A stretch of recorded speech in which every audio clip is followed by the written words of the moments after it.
wafaka uyamyalela uthi nawuthatha imvu ukufunda kwami engenasiphako kwezindlu zenu tshona kulapha nibe noyinqumla umlweni kenu thathela gazi uqabe emigubasini uThixo lento ayenza apha emabaqabela gazi emigubasini ngoba kaloku uthe la kutshonele kwelalanga uza kubetha amazibulo kaFaro awabulale. So ke ngoku xa ezawulanda ke ngoku ezakwenza loo nto ezawuthunya izithunywa zakhe ziyobetha amazibulo kaFaro uza kubona kwabakaSirayeli kukho elagazi elibekiweyo. So uthi ndawugqitha ke apho andikwenza nto kubi ndawusindisa ke mina ngokuqabela gazi. UYesu ke ngoku apha uthini ndigqithe kuni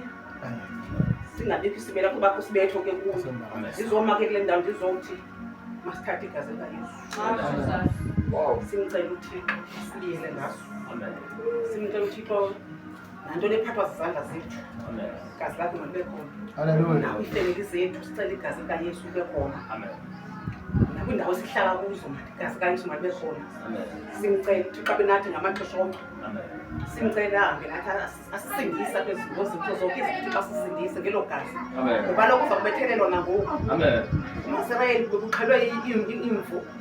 umntu ongaqhela ubuqu bakhe uThixo uzawubethelelwa kwemnqamlezo nebethelelwa thina sisuke izono zethu esizenzile emhlabeni siqolelwe ngoba kaloku xa sithe saqolelwa afuneka siphinde sonke xa siqolelwe funeka sizame singaphinde soni sibuyele emva apho sisuka khona kwaFaro singabe siphinde siyazi ukuthi xa siqolele yonke into isukile ukuthi uza kuphalala igazi lakhe emnqamlezweni awugqiba imivumba